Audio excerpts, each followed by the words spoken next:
ఓం శ్రీ మహాగణాధిపతియే నమః. ఓం నమో శ్రీ లక్ష్మీ నృసింహస్వామియే నమః. ఈ విశ్వావసునామ సంవత్సరంలో కన్యారాశి వారికి ఆదాయం 14, వ్యయం 2, రాజ్యపూజ్యం 6, అదేవిధంగా అవమానం 6. ఈ సంవత్సరం గురుడు దశమందు సంచారము, అదేవిధంగా శని భగవానుడు సప్తమందు సంచారం వల్ల వీరికి ఈ సంవత్సరం అనుకూలంగా ఉన్నది. వీరికి సంవత్సర కాలము ఆహ్లాదకరంగా ఉంటుంది. అదేవిధంగా అనుకూలమైన వాతావరణంలో పనిచేయడానికి ఉండడానికి కూడా అవకాశాలు కనబడుతున్నాయి. ఆర్థిక సంబంధమైన విషయాలన్నీ అనుకూలంగా ఉన్నాయి. వీరు ఏ కార్యము మొదలుపెట్టినా ఆ పని యందు విజయం సాధించడానికి అవకాశాలు కనబడుతున్నాయి. దశమందు గురువు యొక్క సంచారం వల్ల ఉద్యోగులు కలిసి వచ్చే కాలంగా చెప్పుకోవచ్చు.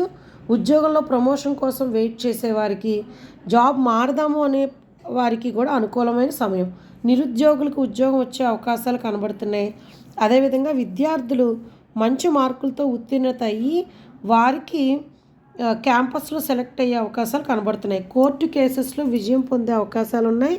అదేవిధంగా వీరు మరింత ఫలితాలు పొందాలి అనుకునేవారు విష్ణు భగవానుడి యొక్క ఆరాధన అన్ని విధంగా శుభ ఫలితాలను కలగజేస్తుంది. స్వస్తి. చొప్పల్లి అంజనీ సౌజన్య, విశాఖపట్నం.